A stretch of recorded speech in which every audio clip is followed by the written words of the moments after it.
What's going on, guys? Wanted to pop on here and give a little bit of a long-term review and kind of what I think about the Victory HLR arrow that I've shot all year thus far. Traditionally, prior to this year, I had only ever shot standard diameter arrows.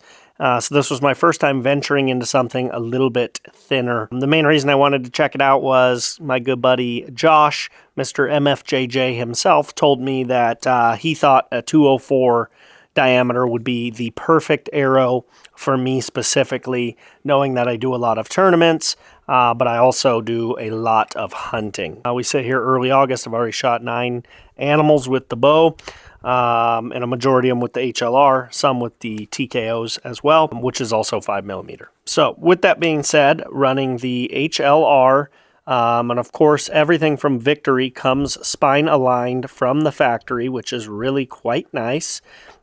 These are 300s, and these are the 001s, which are the only version I have personally ran of the HLR. In the back, you can see we got the boning blazer vanes with the Victory Archery logo on them as well, and the stock Victory nocks that come on these arrows. As far as the inserts, you can see this field tip is all banged up and mashed. That's how a fair amount of my field tips look.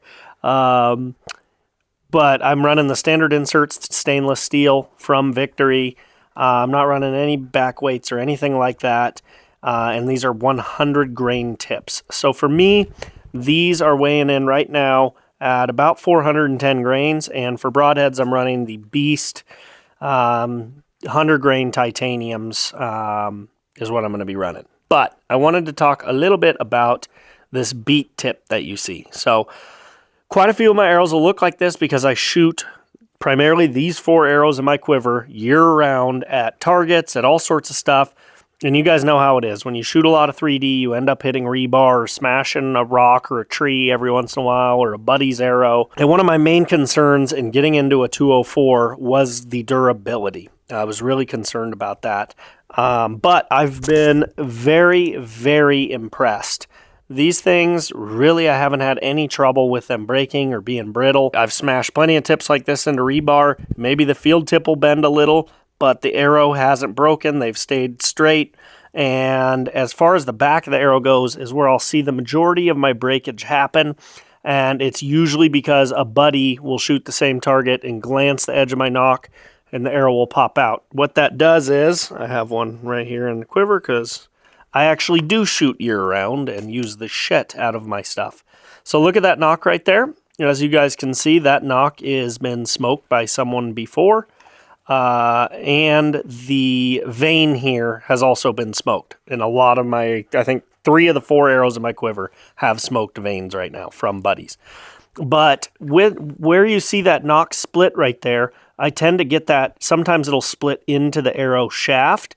And I would not try this at home, but I have shot those plenty of times with a little crack. But what I'll usually do is actually cut them down. I'll just cut them in a saw and cut that little edge off. Bam, pop a knock back in. You are good to go. Even this tip's a little bit smoked as well. But my thing is, I am a cheap bastard. I do not like to spend money. I'm a frugal guy. Granted, I am on Team Victory now, but it doesn't matter. I don't want my stuff breaking. I don't want to have to do a bunch of orders. I like to get one set and run the shit out of them. And we've been able to do that with the HLR, and I can honestly say that. One thing that's pretty cool, I think, as well, is, like I said, I'm sitting about 410 with a 100 grain tip. I could bump up to 125. You're sitting 435, could run some back weights, a wrap.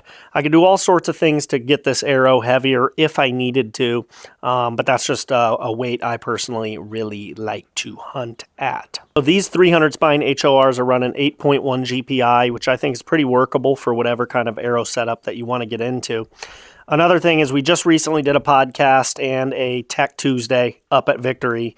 But our podcast that we did, we discussed, I didn't know the function of it, but I was saying how aesthetically pleasing these arrows are, which some people might not care about that, myself kind of included, to be honest with you, but there's nothing wrong with looking good, and to me, these are a very aesthetic arrow. I love the gold wrap. I really, really like this weave look that the Victory arrows have.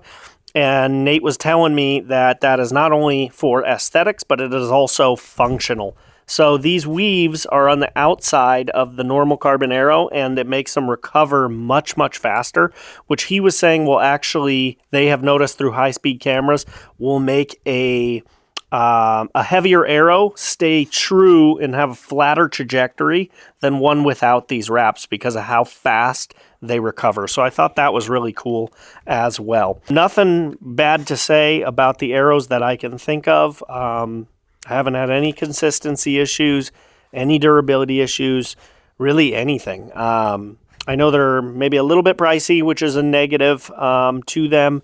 And I think for a while they were hard to get, but I think that is solved. Nothing I can say other than positive things about the HLR, and check them out if you guys haven't already. You can get them at podiumarcher.com using code teambd and save 10% on these. So definitely check them out and pick them up. Give them a try. Drop a comment down below. Let me know what you think about them, and we'll see you in the next video. Thanks for watching.